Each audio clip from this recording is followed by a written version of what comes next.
पुढे टॉप 9 बातम्या मुंबई आणि उपनगरातल्या।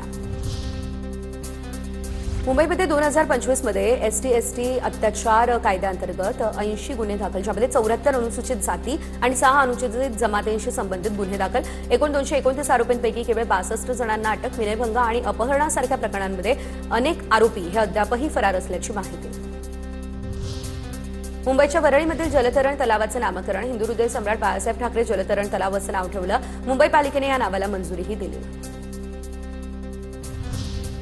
बीओटी तत्वावर बांधण्यात येणाऱ्या विरार अलिबाग मल्टी मॉडेल कॉरिडॉरमुळे राज्याच्या तिजोरीवरती आर्थिक बोजा पडणार नाही। मात्र या मार्गावरती प्रवासासाठी पुढील 40 वर्ष हलक्या वाहनांसाठी 765 रुपयांच्या टोलचा बोजा वाहन चालकांवर नक्कीच पडेल।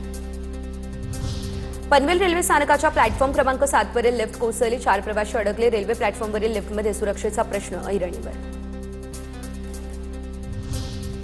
खराब अंड्यांच्या विक्रीवरती आता निर्बंध घालण्यासाठी मुंबईमध्ये विक्रीसाठी येणाऱ्या प्रत्येक अंड्यावरती उत्पादन आणि खाण्यायोग्य मुदतीची तारीख बंधनकारक करण्याची मागणी। उत्तर प्रदेशमध्ये 1 एप्रिलपासून सक्ती सुरू।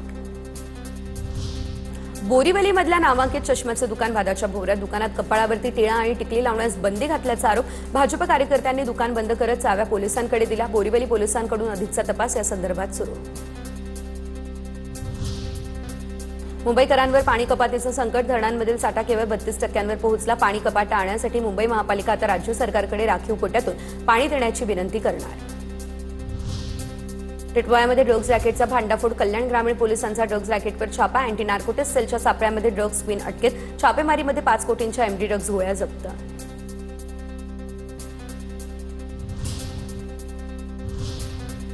मुंबईनंतर बातम्या पुण्यातल्या। पुणे महापालिकेने बांधकाम आणि कर विभागाला ऑनलाईन जोडल्यानं वर्षभरात 57,000 नव्या मिळकतींची नोंद, 365 कोटींचं उत्पन्न मिळालं। इमारतीला पूर्ण